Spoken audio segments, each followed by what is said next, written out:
دیکھنے والوں سننے والوں کو ایک بار پھر السلام علیکم ورحمۃ اللہ وبرکاتہ۔ ناظرین کرام، الحمدللہ آج 19واں روزہ ہم نے سحر کیا۔ اللہ رب العزت ہمارے دینی معاملات میں، دنیاوی معاملات میں اس روزے کے صدقے سے آسانی کا معاملہ فرمائے۔ پروردگار ہمارے بچوں کو بھی نبی کریم صلی اللہ علیہ وآلہ وسلم کی غلامی کا جو توق تو نے پروردگار ہمیں عطا فرمایا، ہمارے آباء و اجداد کو عطا فرمایا، ہماری نسلوں تا نسلوں تک، قیامت تک کی نسلوں تک، ہماری آنے والی نسلوں کو نبی صلی اللہ علیہ وآلہ وسلم کے حکم اور ان کے عمل ان کے جو عمل جو انہوں نے بتائے اس پر عمل پیرا ہونے کی توفیق عطا فرمانا، تاکہ ان کی دنیا اور آخرت دونوں چیز حقیقتاً دنیا اور آخرت کی جو بہتری ہے وہ نبی صلی اللہ علیہ وآلہ وسلم کی غلامی میں۔ اللہ رب العزت ہمیں اس پر کاربند رہنے کی توفیق عطا فرمائے۔ ناظرین کرام، کل ہم نے گداگری، مانگنا اور اس حوالے سے کچھ سوالات یہاں پر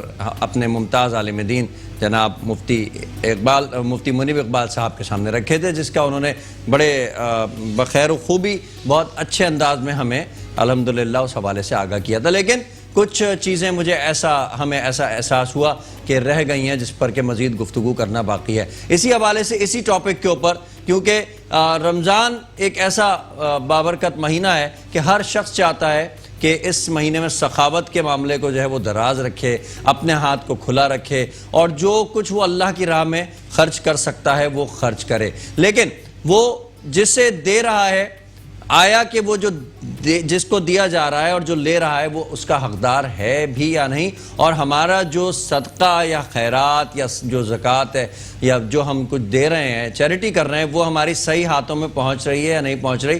یہ بہت ضروری امر ہے، اور اسلام اس حوالے سے کیا کہتا ہے کہ کسے دینا چاہیے اور مانگنا اصل میں کس کو چاہیے، کون اس زمرے میں آتا ہے کہ وہ مانگ سکتا ہے اور کس انداز میں مانگ سکتا ہے، اسلام کس انداز میں مانگنے کو ترجیح دیتا ہے اور کیسے کس انداز میں اپنی حاجت کو کسی کے سامنے پیش کرنے کا طریقہ اسلام نے بتایا۔ تو ناظرین، ہم یہ سمجھتے تھے کہ اس پہ مزید عرق ریزی کی ضرورت ہے، لہٰذا آج ہم نے یہ فیصلہ کیا ہے کہ ہم اسی ٹاپک کو جاری و ساری رکھیں گے، اور اسی حوالے سے اپنے ایوان میں موجود عالم دین، ممتاز اسکالر مفتی منیب اقبال صاحب کی طرف میں بلا تاخیر چلوں گا اور ان سے سوالات کروں گا اس حوالے سے۔ السلام علیکم۔ وعلیکم السلام ورحمۃ اللہ۔ کیسے ہیں؟ ٹھیک ٹھاک ہیں؟ بہت خوشی ہوئی آپ کو ایک بار پھر اتنی خوبصورت انداز میں جلوہ افروز یہاں پر۔ جی مفتی صاحب، کل ہم نے گداگری کے حوالے سے ہم نے جو ہے وہ سوالات کیے تھے، اس کے اوپر روشنی ڈالی تھی کہ آج کے دور میں گداگری ایک بہت بڑا پیشہ بن چکی ہے، ٹھیک ہے، اور خاص طور پہ جب کوئی ریلیجیس منتھ آتا ہے، ربیع الاول کا مہینہ آ جائے، محرم کا مہینہ آ جائے یا رمضان المبارک کا مہینہ آ جائے، تو یہ گروہ کے گروہ جو ہے وہ نہ جانے کہاں سے جو ہے وہ برآمد ہو جاتے ہیں، اور پھر یہ باقاعدہ ایسا بھی ہم نے دیکھا کہ میرے تو پرسنل ایکسپیرینس میں ہے کہ دروازے بھی گھروں کے بجائے جاتے ہیں، اور اس حد تک اگلے کو مجبور کر دیا جاتا ہے کہ وہ یقیناً جیب سے نکال کر کے کچھ نہ کچھ دیتا ہے، کچھ نہ کچھ جو نکال کے دیا جاتا ہے اس پر بھی اعتراض ہوتا ہے، اور اس پر پھر مزید یہ کہا جاتا ہے بھائی یہ آپ کو نہیں دینے تو یہ آپ رکھ لیں، تو پھر وہ مزید مجبور ہو کے اس سے ڈبل یا تگنے پیسے دیتا ہے۔ اسلام کہاں تک اس چیز کی اجازت دیتا ہے، کس انداز میں مانگا جا سکتا ہے، کس انداز میں اپنی حاجت جو ہے کسی کے سامنے پیش کی، ذرا اسلام کی روشنی میں بتائیے۔ اعوذ باللہ من الشیطان الرجیم، بسم اللہ الرحمن الرحیم۔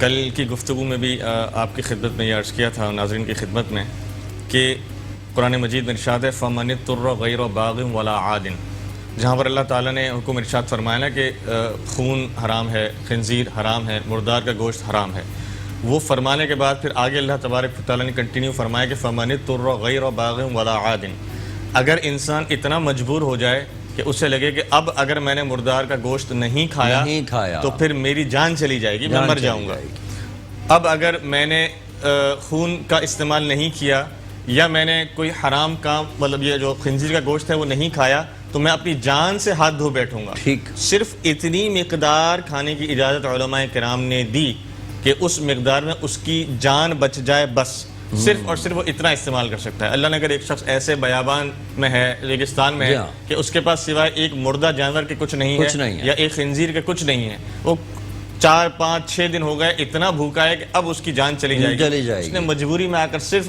اتنا گوشت استعمال کر لیا مردار کا یا خنزیر کا کہ اس کی جان بچ جائے، اس کی علماء کرام نے، شریعت نے بھی اجازت دی، علماء کرام نے بھی اس کے آگے کلام کیا۔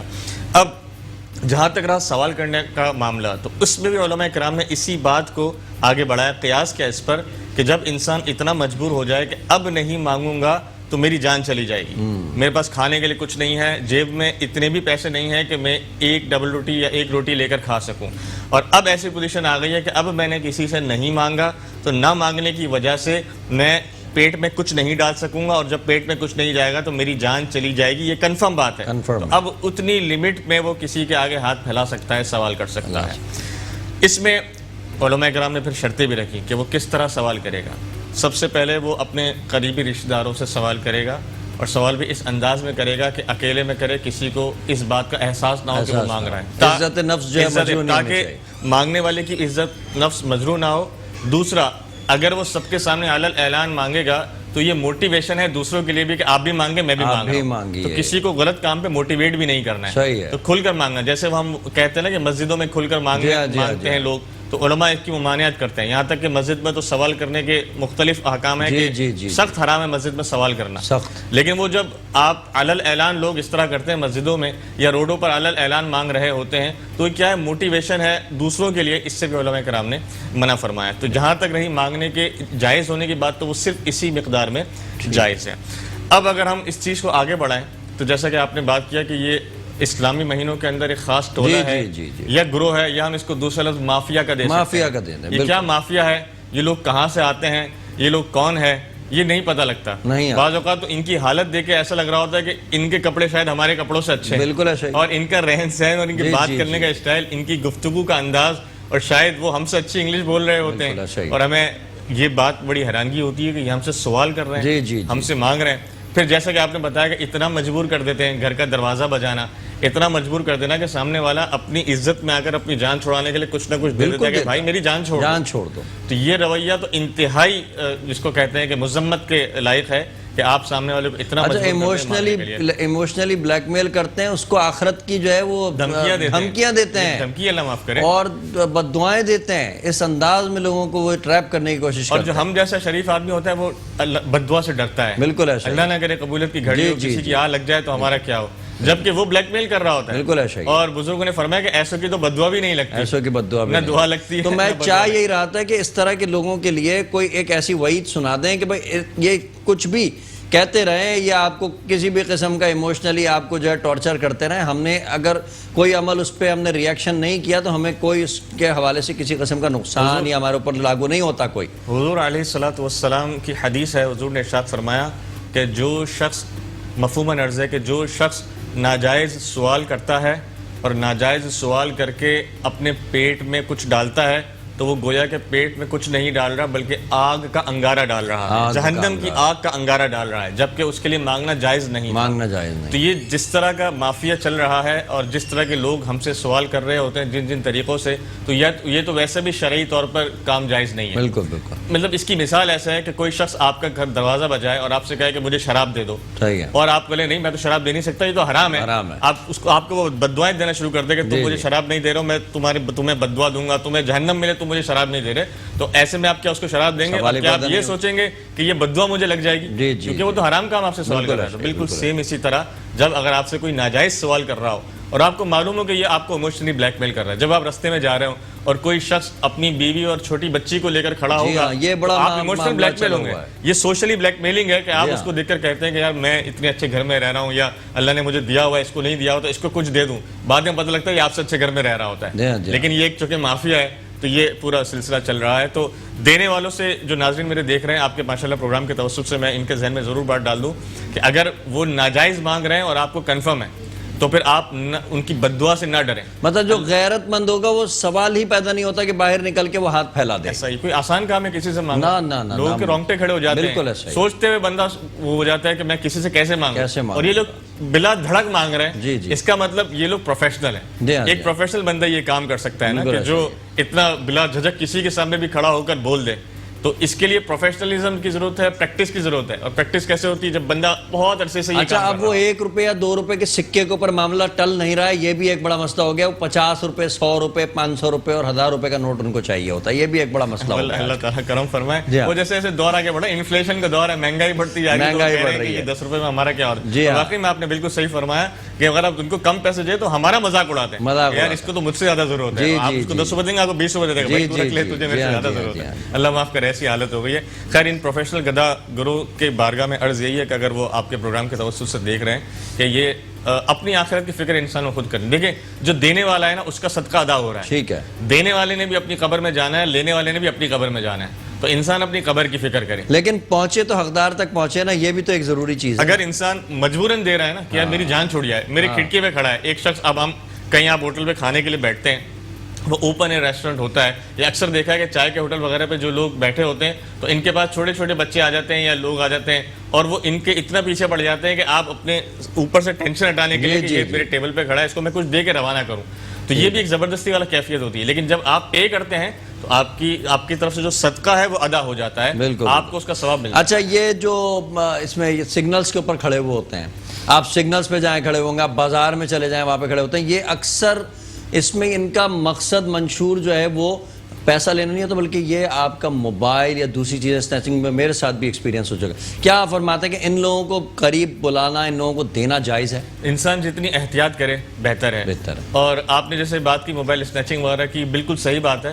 یہ موبائل اسنیچر خود نہیں ہوتے تو ان کے رپورٹر ہوتے ہیں, ان کو پہلی رپورٹ ہو جاتی ہے کہ یہ شخص ابھی بینک سے نکلا ہے, یہ بازار سے گزرا ہے, اس موبائل فون پہ بات کر رہا ہے, تو آگے اس کے لوگ موجود ہوتے ہیں. یہ ہم نے ایسا سنا. اس کے علاوہ اکثر میں آپ کو بات بتاؤں, یہ جو سگنلوں پہ مانگنے والے ہیں یا رستوں میں آپ کو مانگنے والے ملتے ہیں, اکثر ایسا ہوتا ہے کہ یہ مانگنے والے نشئی ہوتے ہیں. جی ہاں, ایسا ہی, نشے کے عادی ہوتے ہیں. تو نشے کے عادی کو تو دینا ویسے بھی گناہ ہے. آپ کو معلوم ہو کہ آپ اس کو دیں گے اور اس نے جا کے نشہ کرنا ہے تو اس کو دینا تو ویسے ہی ایک گناہ کا کام ہے. آپ کا دینا بھی اس کے لیے. اچھا وہ سامان بیچ رہے ہوتے ہیں, سامان بیچنا مقصد نہیں ہوتا کوئی کھلونا بیچ رہا ہے, اصل میں وہ فوراً آپ کے اپنے مدعے پہ آ جائیں گے, اچھا میرے گھر میں راشن نہیں ہے, میرے گھر میں آٹا نہیں ہے, آپ مجھے ایسا ہی. تو یہ طریقہ ہے بس مانگنے کا. ناظرین, ہم نے آج بات کی گداگری کے حوالے سے, اور واضح طور پر جواب علماء کی طرف سے مل گیا کہ سگنلز پہ یا کہیں اور جو اس قسم کے پروفیشنل گداگر ہیں ان کو بالکل نہیں دینا چاہیے. کوشش کیجئے کہ آپ اپنے قرب و جوار میں, اپنے پڑوس میں, اپنے قریبی جو ذرائع اس سے معلومات کیجئے کہ کون اس وقت سفید پوش ہے, اسے جا کر کے تحفے کی صورت میں پیش کیجئے. اس عمل کی جو نیکی ہے, اس عمل کی نیکی کا جو ثواب ہے وہ بہت زیادہ اللہ رب العزت بڑھا کے دینے والے ہیں, اور بے شک اللہ رب العزت ہی کرتے ہیں. ہم مفتی صاحب نے بڑے خوبصورت آج گفتگو کی, انشاءاللہ ہم نئے ٹاپکس کے اوپر گفتگو کرتے رہیں گے. ایک وقفے کا وقت ہوا چاہتا ہے, اور میں ثاقب ثقلین اس وقت ہمارے ساتھ موجود ہیں نظرن. جی مفتی صاحب کا میں بہت بہت شکر گزار ہوں کہ وہ ہمارے پروگرام میں روزانہ شریک ہو رہے ہیں, اور بہت ہمیں دینی معلومات سے بھی اور دنیاوی معلومات سے بھی آگاہ کر رہے ہیں, ہمارے علم میں اضافے کا باعث بن رہے ہیں. اللہ تعالیٰ ان کے علم میں وسعت فرمائے, زندگی میں وسعت فرمائے. مفتی صاحب بہت بہت شکریہ. ثاقب ثقلین صاحب نذرانہ نعت پیش کریں گے اور ہم ایک چھوٹے سے بریک پر جائیں گے. جبھی میری ہو سنگے در تمہارا یا رسول اللہ,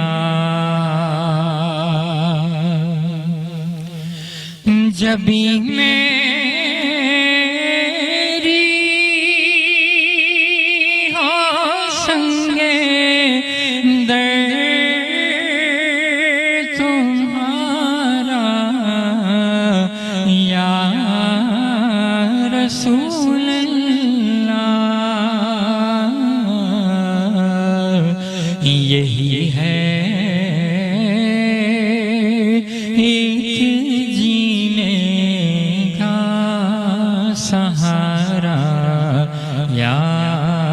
رسول اللہ, یہی ہے ایک جینے کا سہارا یا رسول اللہ. خطا پر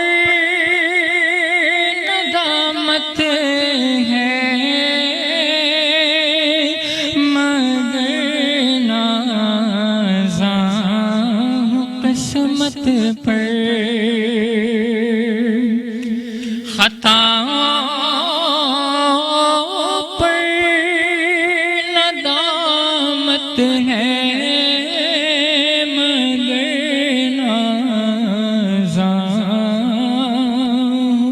قسمت پر کہ میرے ہاتھوں میں ہے دامن تمہارا یا رسول اللہ، اور دکھا دو اپنا چہرہ پیارا پیارا یا رسول اللہ، دکھا دو اپنا چہرہ پیارا پیارا یا رسول اللہ، خدا را جیتے جی کر لو نظارہ یا رسول اللہ، خدا را جیتے جی کر لوں نظارہ یا رسول اللہ، تیرا در ہو میرا سر ہو سکون دل میسر ہو، تیرا در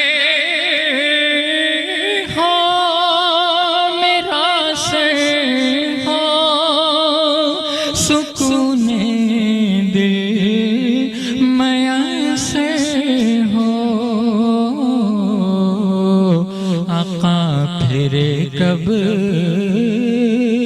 تک یہ انجم مارا مارا یا رسول اللہ، یہی ہے کہ جینے کا سہارا، بے اذن جس کے گھر پہ فرشتے نہ جا سکیں، بے اذن جس کے گھر پہ فرشتے نہ جا سکیں، انسان کیسے اس کے فضائل بتا سکیں۔ ناظرین کرام، خوبصورت نذرانہ نعت پیش کر رہے تھے ثاقب ثقلین، اور یہ نعت ہم نے سنی، اور اس نعت سے یقیناً ہماری نبی کریم صلی اللہ علیہ وآلہ وسلم سے جو ہمارا جو تعلق ہے وہ تعلق ثابت ہوتا ہے کہ ہم اپنے نبی سے یقیناً محبت کرتے ہیں، کیونکہ نعت ایک ایسا ذریعہ ہے جو آپ کو آپ کے نہ صرف نبی سے ملاتا ہے بلکہ دین سے بھی ملاتا ہے اور اللہ سے بھی ملاتا ہے۔ ہمیں اللہ رب العزت کاربند رہنے کی توفیق عطا فرمائے۔ آج ہم نے بڑے خوبصورت ٹاپک کے اوپر، ایک برننگ ایشو ہے، اس کے اوپر ہم نے گفتگو کی اور سیر حاصل گفتگو کی۔ یقیناً میں امید کرتا ہوں کہ ہم اپنے اندر تبدیلی لائیں گے اور ہم یہ سوچیں گے، یہ ذہن میں اپنے رکھتے ہوئے ہم ادائیگی کریں گے، ہم لوگوں کو دیں گے، مدد کریں گے، لیکن اس کی مدد کریں گے جو واقعی میں حقدار ہے، اس کی مدد نہیں کریں گے جو پروفیشنلی لوگوں کو بلیک میل کر کے روڈوں پر کھڑے ہو کے گداگری کا جو ہے پیشہ اپنائے ہوئے اور ہمارے ملک کا جو ہے وہ نام بھی خراب کر رہے ہیں۔ اللہ تعالیٰ ہمارے ملک کو اس افریت سے نجات دلوائے۔ ہمارا دوسرا سیگمنٹ پروگرام کا شروع ہو گیا اور آج ہمارے ساتھ دو ہستیاں یہاں پر موجود ہیں۔ عائشہ ویلفیئر آرگنائزیشن کے نام سے ایک آرگنائزیشن ہے جس کو کہ رن کر رہے ہیں، اور میرے ساتھ اس وقت موجود ہیں جنرل سیکریٹری تہمین مہک۔ السلام علیکم۔ وعلیکم السلام۔ بہت شکریہ آپ ہمارے اس پروگرام میں تشریف لائیں۔ آج ہم آپ سے انشاءاللہ تعالیٰ آپ کی جو آرگنائزیشن ہے اس کے حوالے سے سوالات کریں گے اور معاشرے میں کیا مثبت آپ اس کے توسط لائی ہیں، کوئی چینج لائی ہیں، وہ بھی ہم کریں گے۔ اس کے ساتھ ہی ہمارے ساتھ موجود ہیں اسی آرگنائزیشن کے، یعنی کہ عائشہ ویلفیئر آرگنائزیشن کے پریسیڈنٹ جناب عبید اللہ صاحب۔ السلام علیکم۔ بہت شکریہ عبید صاحب، آپ تشریف لائیں۔ تو میں بلا تاخیر سوال کروں گا عبید صاحب سے۔ عبید صاحب تھوڑا سا محل وقوع بتائیے گا، تھوڑا سا اس کا پورٹ فولیو بتائیں جو آپ کی آرگنائزیشن ہے، کیا کام کر رہی ہے، کیسے آپ کو ترغیب ملی کہ اس فاؤنڈیشن کو جو ہے وہ بنیاد رکھی جائے، پھر اس کا ارتقاء کیا جائے اور پھر اس سے جو ہے راہ عمل پر لایا جائے، کیا آپ نے سوچا تھا؟ السلام علیکم. میں عائشہ ویلفیئر کا پریزیڈنٹ عبید اللہ قریشی. جی جی یہ میری وائف ہیں. یہ ماشاءاللہ جو ہے اس کو جو ہے وہ چلانے کی نسبت جو ہے انہوں نے اسٹارٹ کیا ہے. ماشاءاللہ, یعنی کہ یہ جو ہے آئیڈیا ان کا تھا. جی ہاں, آئیڈیا یعنی یہ ان کا بات تھا. طے ہوئی کہ ہر مرد کے پیچھے کامیاب عورت کا ہاتھ ہے, یہ آپ نے ثابت کیا انہوں نے. اچھا, یہ ماشاءاللہ جو ہے وہ 4 سال سے جو ہے یہ چلا رہے ہیں ویلفیئر, اور مین جو ہے یہی ہیڈ ہیں ماشاءاللہ, یہی چلا رہی ہیں. ٹھیک ہے, اس کے بارے میں یہی بتائیں. چلیں ماشاءاللہ. جی میری بہن تہمین مہک, بتائیے کہ ذرا یہ عائشہ ویلفیئر آرگنائزیشن جو ہے یہ آپ نے کب شروع کی, اور کیا ایسی چیز تھی جس نے آپ کو ترغیب دی کہ ایک عائشہ ایک آرگنائزیشن ہونی چاہیے, نام تو کوئی بھی رکھا جا سکتا ہے, جس کے ذریعے سے آپ کچھ ایسا کام کر سکیں جو آپ منفرد نظر آئیں, آپ کا کام جو ہے وہ مانا جائے, جانا جائے. میرا جو سب سے مین یہ تھا کہ میں نے اپنے سسرال سے الگ ہوئی تھی. میں سسرال سے شروع الگ ہوئی تھی, تو میں تھی بھرے ہوئے خاندان میں گئی تھی. ماشاءاللہ بھرا ہوا گھر تھا, ایک دم سے الگ ہو جانا, تو وہ گھر اکیلا. تو پھر یہ کہا, میں نے اپنے ہسبینڈ سے اجازت لی, مصروف آپ ہو جائیں تھوڑی ہاں, سی. میں نے کہا میں کچھ کرنا چاہتی ہوں. تو ہم جہاں رہتے تھے ماشاءاللہ, جہاں ہماری رہائش تھی, اس کی ایک گلی چھوڑ کر ایک اسکول تھا, جہاں پہ میں نے ایسے بھی کبھی چکر لگایا تھا, تو وہاں پہ پڑھائی نہیں تھی. تو میں نے صرف ایسے ہی شو کیا. میں نے کہا میں نے دے سکتی ہوں ایجوکیشن, میں انٹر ہوں, لیکن میں نرسری کے جی بچوں کو سنبھال سکتی تھی. جی, تو میں وہاں شوقیہ گئی. جب میں نے وہاں کے سر کو دیکھا کہ فیس نہ ہونے کی وجہ سے پیرنٹس کو ذلیل کرنا, بچوں کو ان کے گھر واپس بھیج دینا, تو بہت بڑا جھٹکا لگا. اس دن میں نے بس ایک عہد کر لیا, ایک قسم اٹھا لی اپنے آپ سے, ایک وعدہ کر لیا کہ میں اپنے ہسبینڈ کو مناؤں گی اور کچھ کروں گی تاکہ ایسے بچوں کو جو ایجوکیشن سے محروم ہیں, یا جو ہنر مند ہونا چاہتی ہیں, یا جن کے گھر میں کھانا نہیں ہے, میں کوشش کروں گی کہ میں بھرپور طریقے سے کم کر سکوں یہ کام. غربت ہم ختم نہیں کر سکتے, اس میں تھوڑی چینجنگ کم تو کر سکتے ہیں. بس وہ وعدہ, وہ جنون, جو قسم تھی, وہ اللہ تعالیٰ کو پتہ نہیں. تو آپ اس آرگنائزیشن کے تحت کیا خدمات انجام دے رہی ہیں, تھوڑا سا بتائیے. پہلا میرا یہ ہے کہ ہر مہینے 50 گھر ایسے ہیں جو میں نے رجسٹر کیے ہوئے ہیں ہر مہینے. Very good. جو میری شرط یہ بیوہ ہو, گھر کرائے کا ہو, بیٹے کمانے والے نہ ہوں. اوکے. دوسرا میرا پروجیکٹ ماشاءاللہ چل رہا ہے ٹھیلے دلوانا. ٹھیک ہے. روزگار چھوٹا فراہم کرنا. بیٹے بھی تو اکثر ایسا ہوتا ہے نا, وہ ہوتے تو ہیں لیکن وہ کسی قابل نہیں ہوتے. ماں ہی خراب کر رہی ہوتی ہے نا, شروع سے دیکھ رہی ہے ماں مانگ کے لا رہی ہے, بیٹوں کو کھلا رہی ہے, ماں مانگ کے لا رہی ہے, بیٹوں کو کھلا رہی ہے. تو بیٹے بولتے ہیں ماں مانگ ہی رہی ہے تو کیوں نہ اچھے خاصے صحت مند ہوتے ہیں, اس کے باوجود اسی وجہ سے میں نے انہیں نہیں دینا. اور پھر ایسے جو آ رہی تھی شادی شدہ یا جو بیٹوں والی, میں نے انہیں کہا کہ میں آپ کو ٹھیلا بھی دلاتی ہوں, سبزی بھی دلاؤں گی, چیز کا لگانا چاہے چیز دلاؤں گی, دہی بڑوں کا لگانا چاہے پورا سامان دلاؤں گی. انہیں ماشاءاللہ ٹھیلے کروا کے دیے. آج عائشہ ویلفیئر کے حیدرآباد میں پورے 6 سے 7 ٹھیلے ماشاءاللہ چل رہے ہیں. چلو, اس سے ان کا گھر چل رہا ہے, ان کی روزگار وہ خود کاروبار کرنے لگ گئے ماشاءاللہ, اور اللہ تعالیٰ نے انہیں خود دینا شروع کر دیا. کسی کے آگے ہاتھ پھیلانے سے بچ گئے. آپ نے ان کو اچھا راستہ دکھا دیا. پھر یہ دیکھ کرتے ہوئے میں نے بولا کیوں نہ میں عورتوں کا ذہن بناؤں ہنر مند کرنے کے لیے. تو اس طرح لوگوں کے گھروں میں گئی, بچیوں کو اویئرنیس دی, بتایا, سلائی, مہندی, ٹیوشن, مدرسہ, بیوٹیشن, اس کا ایک سینٹر کی بنیاد رکھی. اور آج عائشہ ویلفیئر میں 80 اسٹوڈنٹس کام سیکھ رہی ہیں. اچھا ماشاءاللہ. تو کوئی آپ نے کوئی جگہ اس کے لیے؟ جی, ایک جگہ لی ہوئی ہے, ہمارا آفس ہے پھلیلی دال پڑا نادرا آفس حیدرآباد سندھ میں.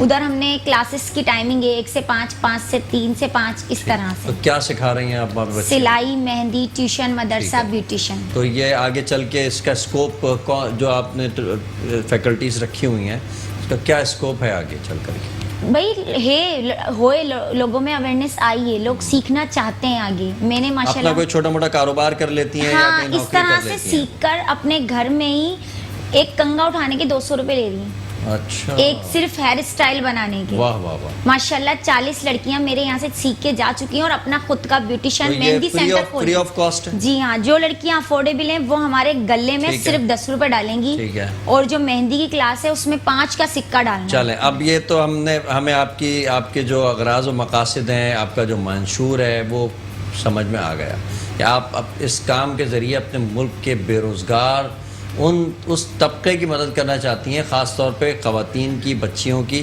بیواؤں کی اور ناداروں کی, کہ جن کے سر پر ہاتھ رکھنے والا کوئی نہیں ہے. تو آپ کا منشور سمجھ میں آ گیا. اب مجھے آپ یہ بتائیے کہ یہ سب کچھ کرنے کے لیے جو اس کے جو ایکسپینسز ہیں وہ کیسے آپ بیئر کرتی ہیں, کیسے پورا کرتی ہیں؟ وہ اس طرح کرتی ہوں کہ میری ماشاءاللہ خود کے میرے ماموں ہیں, میری خالہ ہیں, میری پھپھو ہیں, میرے ابو ہیں. پہلے میں نے اپنے ہی گھر سے شروع کیا, سب سے میں سب چیزیں لیتی ہوں. پھر ماشاءاللہ میرے ہسبینڈ ہیں جو ہم 100 روپے میں 5 روپے نکالتے ہیں اللہ کے نام کے. ماشاءاللہ, اللہ کو پارٹنر بنایا ہوا ہے, اس میں سے ہم وہ نکالتے ہیں, وہ پیسے جوڑتے ہیں. پھر اب میں نے دیکھنے لگے لوگ مجھے فیس بک پہ, واٹس ایپ پہ میرے ساتھ لوگ جڑے ماشاءاللہ. پاکستان آئل مل, رحمان آئل مل, جواد بھابا, ہارون جمال, یہ سب میرے ساتھ حیدرآباد کی جانی مانی شخصیتیں سب میرے ساتھ جڑی ہیں اور میں ان کو کام کو آگے لے کر چل رہی ہوں. تو وہ آپ کو منتھلی بیسس پہ پرووائڈ کرتے ہیں یا جب آپ کو ضرورت ہوتی ہے آپ؟ نہیں, منتھلی بیسس پہ. جیسے اعظم چوہان بھائی چاول دے دیے ہر مہینے ایک کٹا, پاکستان آئل مل والے نے آئل دے دیا. پیسوں کی صورت میں آپ لے رہی ہیں یا میں کسی سے بھی پیسے نہیں لیتی, میں کہتی ہوں مجھے پیسے نہیں چاہیے, مجھے سامان کی ضرورت ہے, آپ یہ دے دیں. تو جگہ جو لی ہوئی ہے رینٹ وغیرہ؟ جی وہ رینٹ پہ دی ہوئی ہے. وہ ایسے ہیں, ہم 15 ممبر ہیں رجسٹریشن کے لیے, سب پہ 1,000 روپے ڈالے ہیں. اچھا, چلے یہ تو بہت ہی آپ نے نیکی کا کام کیا ہوا, بڑا اس کو سہل اور بڑا آپ نے آرگنائز کیا ہوا ہے. میں بڑا مجھے سن کر کے خوشی ہوئی کہ آپ ماشاءاللہ اس انداز میں کام کر رہی ہیں اور اپنے آپ کو اپنے وقف کیا ہوا ہے. تو اب مزید آگے کیا آپ کے اس حوالے سے ارادے ہیں, تھوڑا سا یہ بھی بتائیے. بس یہی, جو مجھے شادی کی 6 مہینے میں ایک شادی کروا سکتی ہوں میں, بچی کی جہیز جو میں چاہتی ہوں اسے میں ہر مہینے کے سسٹم پہ کروں. جیسے ہم راشن ہر مہینے دیتے ہیں, ٹھیلے لگواتے ہیں ہر مہینے, ایسے میں چاہ رہی ہوں یہ جو شادی کا سسٹم ہے یہ بھی میں ہر مہینے کروں. اور یہ جو سینٹر صرف ایک ہی, اس کی ایک ہی آفس ہے, یعنی کہ ایک ہی جگہ ہے, میں اس سینٹر کو ہر جگہ کھولنا چاہتی ہوں. یعنی آپ چاہتی ہیں کہ آپ کے ہاتھ جو ہے مزید مضبوط ہوں, آپ کے ہاتھ اور جڑیں, تو آپ اس کے مزید سینٹرز بنائیں اور فری آف کاسٹ دام درہم سخن ہے, وداؤٹ کسی ریوارڈ کی لالچ کی آپ یہ خدمت سر انجام دیتی رہیں. اچھا, اب اس وقت کتنے ورکرز بھی چاہیے ہوتے ہوں گے آپ کو ذرا تقسیم کرنے کے لیے, گھروں پہ جانے کے لیے, بھائی جا کر کے ذرا دیکھ کر کے تو آؤ یہ خاتون نے اپلیکیشن دی ہے, جو اپلیکیشن میں جو کچھ لکھا ہوا ہے وہ سچ ہے یا نہیں ہے, وہ کیا کرائٹیریا ہے اس کا, کس طرح جاتے ہیں, کیسے معلومات کرتے ہیں؟ میں نے کوئی ورکر نہیں رکھے ہوئے, کیونکہ میں ورکر رکھوں گی وہ مجھ سے سیلری مانگیں گے, اور اگر میں لوگوں سے زکوٰۃ کی مد میں لے رہی ہوں یا کسی بھی مد میں کوئی مجھے پیسے دے رہا ہے تو وہ کسی حقدار کے لیے دے رہا ہے. میں پاؤں پہ پاؤں رکھ کے میڈم بن جاؤں اور میں سیلریاں بانٹوں تو یہ ویلفیئر چلانا نہیں. ٹھیک ہے. میں خود جاتی ہوں ان کے گھر پہ, رات میں جب میرے ہسبینڈ کام سے آ جاتے ہیں اس کے بعد ہم خود جاتے ہیں گھر, میں ان کے گھر پہ سے جاتی ہوں کہ کسی کی عزت نفس بھی خراب نہ ہو اور ان کی معلومات بھی. تو کوئی فارم وغیرہ اس کا ہے, جی ایک فارم ہے, جی اس میں پورا سارا لکھوا کے بنوا لیتی ہوں, ڈیتھ سرٹیفکیٹ منگوا لیتی ہوں. ٹھیک ہے. اس کے حساب سے ہم کام کرتے ہیں, معلومات لیتے ہیں, اگر وہ سچائی ہوتی ہے تو ہم. تو کیا لمیٹیشن ہے, کتنا آپ ایک فیملی کو سپورٹ کر دیتی ہیں؟ بھائی آٹا ہوتا ہے 5 کلو, 1 کلو چینی, 1 کلو چاول, 1 کلو دال, اور ہے نا صابن برتن دھونے کا, سرف ہوتا ہے کپڑے دھونے کا, لال مرچی, ہری مرچی, پورا ایک پیکج مہینے کا راشن پیکج آپ پرووائڈ کرتے ہیں, مہینے کے لیے کافی ہوتا ہے. مہینے کے لیے کافی ہوتا ہے. تو اس میں یہ بھی آپ کو پتا ہوتا ہوگا نا کہ بھئی کتنے اس کے فیملی ممبر ہیں. ہاں, لیکن یہ کہ اگر میاں بیوی ایک بچہ ہے تو مہینہ چلے گا. اگر فیملی ممبر زیادہ ہیں, جیسے اب جیسے 3 گھر میں افراد ہیں, ایک ماں ہے, 2 بیٹیاں ہیں, تو اس کے لیے تو صحیح ہے. نہیں اگر فیملی بڑی ہے تو پھر وہ 15 دن 20 دن مثلا ورکر آپ کے پاس کوئی نہیں ہے, تنخواہ آپ کو بھی فی الحال کوئی نہیں دینی پڑ رہی ہے. نہیں, مجھے اللہ آپ لوگ کام کر رہے ہیں, جی خود کام کر رہے ہیں دن رات, تو کچھ نہ کچھ تو آپ کا بھی حق بنتا ہے. کوئی تنخواہ آپ نے اپنی رکھی ہوئی, ہم اپنے ڈالتے ہیں اس میں 100 روپے 5 روپے ہم نے جو اللہ کو پارٹنر بنایا. یہ میں چاہ رہا ہوں اس لیے تاکہ لوگوں کو پتہ چل جائے کہ آپ لوگ اس میں ہم نے 100 روپے پارٹنر بنایا اللہ کو 5 روپے کا, اور اللہ تعالیٰ نے اس 4 سالوں میں مجھے اتنی عزت اور کامیابی دی کہ میں 20 سال کے ویلفیئر والوں کے ساتھ کھڑی ہو کے Hyderabad Sindh social welfare department سے ایوارڈ لے کر. چلے اللہ تعالیٰ آپ کو کامیاب کرے. اچھا, آپ نے ابھی خواتین کے حد تک اس کو محدود رکھا ہوا ہے, ٹھیک ہے, آگے چل کے کیا آپ نے, کیونکہ بے روزگاری بہت زیادہ ہے ملک میں اور حقیقت مند ہے, جو نوجوان طبقہ ہے وہ بہت زیادہ ڈسکریجمنٹ کا شکار ہو رہا ہے, اور نوکریوں کے نہ ہونے کی وجہ سے, کاروبار کے نہ ہونے کی وجہ سے. اچھا, ان کی اپنی بھی غلطی اس میں ہے کہ وہ محنت نہیں کرتے, علم وہ حاصل نہیں کرتے, تگودو نہیں کرتے, کوشش نہیں کرتے, لیکن ان دا اینڈ کیا ہوتا ہے کہ وہ بہت زیادہ پریشان ہو جاتے ہیں, فیملی کو سپورٹ نہیں کر پاتے. کچھ ان کے لیے بھی سوچا ہے؟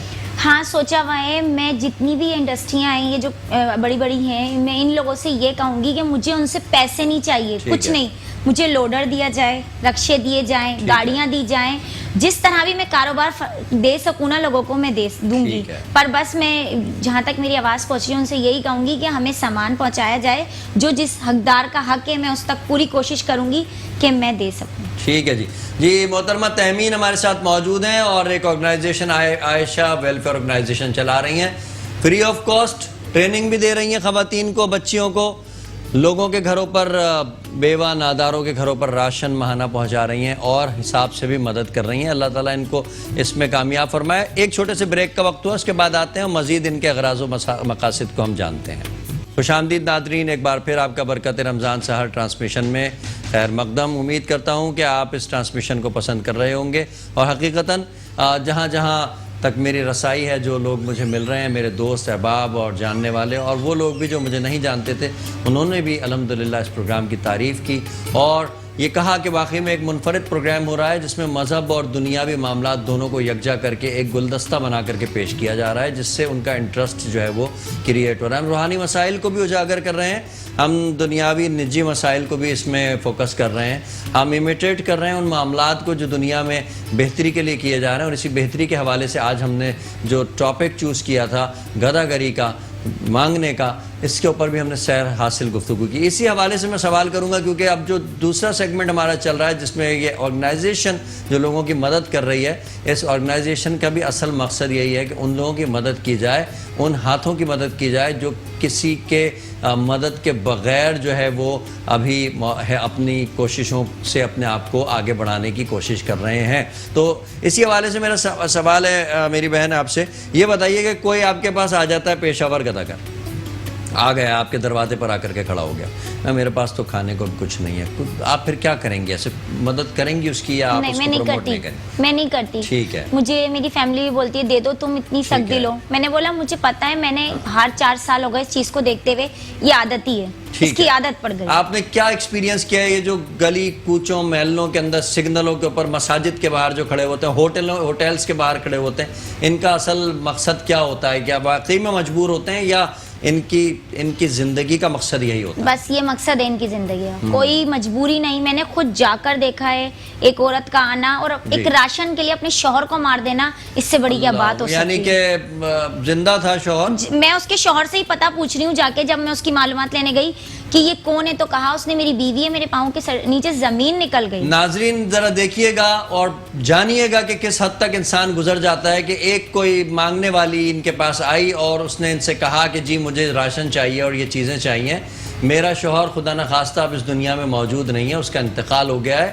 تو ان کی جو عادت تھی، اس عادت کے پیش نظر یہ اس کے گھر کے اوپر پہنچنے کے بعد دروازہ بجایا اور اس گھر سے جو نکل کے آیا انہوں نے پوچھا کہ آپ کون ہیں، تو اس نے بتایا کہ میں شوہر ہوں۔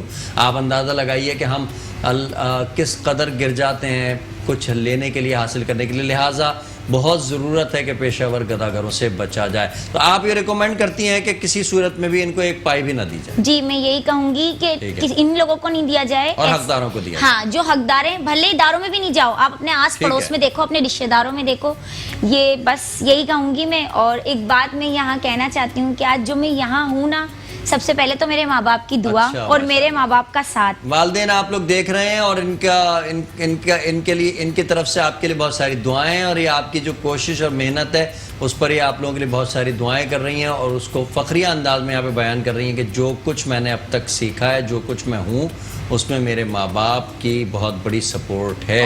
اللہ تعالیٰ ہر شخص کو ایسی اولاد عطا فرمائے جو اپنے کام کے ذریعے جو ہے زندگی میں کوئی ایسا کام کر سکے جس کو کہ مانا جائے، جانا جائے اور اپریشیٹ کیا جائے۔ جی اچھا، اب کوئی میسج آپ دینا چاہتے؟ اچھا تعلیم کے حوالے سے تو آپ بتائیں کہ تعلیم کے حوالے سے کیا کوشش اب تک کی ہے آپ نے؟ تعلیم کے حوالے سے ہم جو بچے ٹیوشن اسکول نہیں جاتے تھے انہیں ہم فری آف کاسٹ ٹیوشن پڑھا رہے ہیں اور دینی تعلیم میں ہم سپارے کی تعلیم دے رہے ہیں۔ باقی ہمیں آگے اگر کہیں بھی فنڈ ملتا ہے، کوئی ایسی جگہ ملتی ہے تو ہم وہاں پہ اسکول کھولیں گے جس میں ہم کینٹین میں چیز بھی دیں گے تاکہ بچہ لالچ میں پڑھنے آئے۔ بہت اچھی آپ کی سوچ ہے کہ آپ، اور یہ میرے ہسبینڈ کا آئیڈیا ہے۔ تو میں ہسبینڈ سے ہی سوال کر لیتا ہوں اس حوالے سے۔ جی عبید صاحب ذرا فرمائیے گا کہ تعلیم کو آپ چاہتے ہیں کہ اجاگر کریں اس میں آپ اپنی کوشش کرنا چاہتے ہیں, کس انداز میں آپ چاہتے ہیں کہ آگے آپ چلیں؟ ہماری یہ کوشش ہے کہ سب سے پہلے اگر سے آپ کے توسط سے لوگ سن رہے ہیں تو میں ان سے کہنا چاہتا ہوں کہ ہماری جو ہے عائشہ ویلفیئر کی تھوڑی سی ہیلپ کریں, ہمیں کوئی جگہ پرووائڈ کریں, ٹھیک ہے, تاکہ ہم وہ جگہ جو ہے وہ اس کو تعمیر کر کے اس کو اس کے اندر اسکول کھولیں. ایک school, charitable school, free of school کے اندر فری آف کاسٹ ہوگا, اس کے اندر بچوں کو چیز وغیرہ بھی دی جائے گی, جو لنچ ہے وہ بھی ان کو فری آف کاسٹ دیا جائے گا, ڈریس وغیرہ بھی دیا جائے گا, کیونکہ بہت سے لوگ ایسے ہوتے ہیں ہمارے جہاں ہمارا ادارہ ہے وہاں پر لوگ ایسے ہیں کہ بیچارے کے پاس کسی کے پاس موزے ہیں تو جوتے نہیں ہیں, جوتے ہیں تو موزے نہیں ہیں, چپل بھی پہن کے اسکول میں جاتے ہیں گورنمنٹ اسکول میں. تو میں اس نوعیت کو دیکھتے ہوئے کہ یہ سوچتا ہوں کہ یار میں اسکول کھولا جائے اور آگے جا کے جو ہے نا یہ کام کیا جائے. تو میں لوگوں سے اپیل کرتا ہوں کہ عائشہ ویلفیئر کا ساتھ دیں, آپ کے توسط سے جو سن رہے ہیں عائشہ ویلفیئر کا ساتھ دیں, تاکہ عائشہ ویلفیئر ایسے کام اور بھی کرتی رہے. ٹھیک ہے, بہت اچھی بات ہے. اور آپ اس تعلیم دینے کے مشن سے آپ سب سے بڑا کام یہ کریں گے کہ اپنے ملک کی خدمت کریں گے, اور جب ملک کی خدمت ہوگی تو آپ کا جو دنیا میں آنے کا مقصد ہے وہ پورا ہو جائے گا. ناظرین کرام, عائشہ ویلفیئر آرگنائزیشن کے لیے بہت ساری دعائیں. میں آپ دونوں احباب کا بہت شکر گزار ہوں, عبید صاحب کا اور اپنی بہن تہمین کا, کہ آپ نے اپنا وقت نکالا, خاص طور پہ حیدرآباد سے آپ لوگ تشریف لائے اور مفید گفتگو ہوئی, آپ کے آرگنائزیشن کے بارے میں ہمیں پتہ چلا. یہ بھی طے ہوا, یہ بھی معلوم ہوا کہ صرف لوگ اپنی ذات کے لیے کام نہیں کر رہے, بلکہ دنیا میں آ کر کے انہوں نے اپنے مقصد کو چنا, جانا کہ اللہ نے ہمیں کس مقصد کے لیے بھیجا ہے. ناظرین, آپ دونوں کا بہت بہت شکریہ, انشاءاللہ پھر ملاقات ہوگی. ناظرین کرام, دنیا میں انسان کو اللہ رب العزت نے اگر بھیجا ہے تو اس کا یہ مطلب نہیں ہے کہ وہ پیدا ہو, وہ بڑا ہو جائے اور کھا پی کر کے اور بس اپنی زندگی گزار کر کے چلا جائے. نہیں, اصل میں نبی صلی اللہ علیہ وآلہ وسلم کی تعلیمات سے ہمیں یہ سبق ملتا ہے کہ ہر شخص کو اللہ رب العزت نے اس دنیا میں کسی مقصد کے لیے بھیجا ہے. وہ مقصد کوئی بھی ہو سکتا ہے, کوئی چھوٹا مقصد بھی ہو سکتا ہے, کوئی بڑا, کوئی مقصد چھوٹا نہیں ہوتا, کوئی بڑا نہیں ہوتا. انسان کا جو کام ہوتا ہے وہ اس مقصد کو, اس کے آؤٹ کمز کو بڑا بناتا ہے.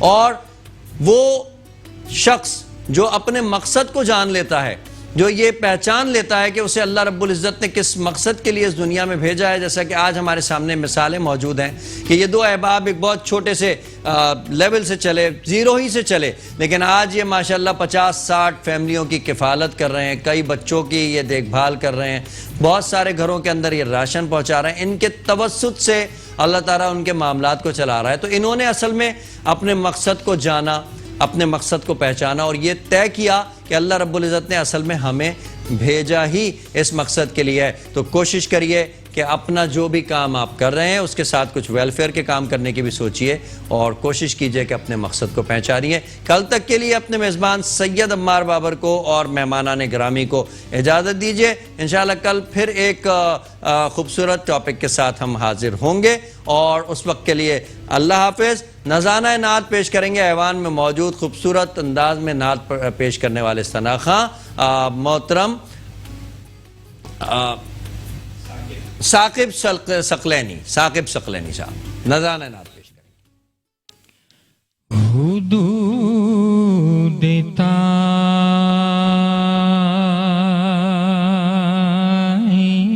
سدرا حضور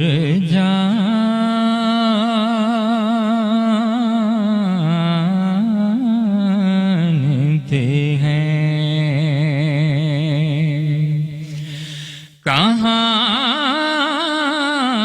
کہاں ہے عرش معلا حضور جانتے ہیں کہاں ہے عرش معلا حضور جانتے ہیں. انہیں خبر ہے کہیں سے پڑھو درود ان پر کہ تمام دہر کا نقشہ حضور جانتے مانگتے ہیں تمام دہر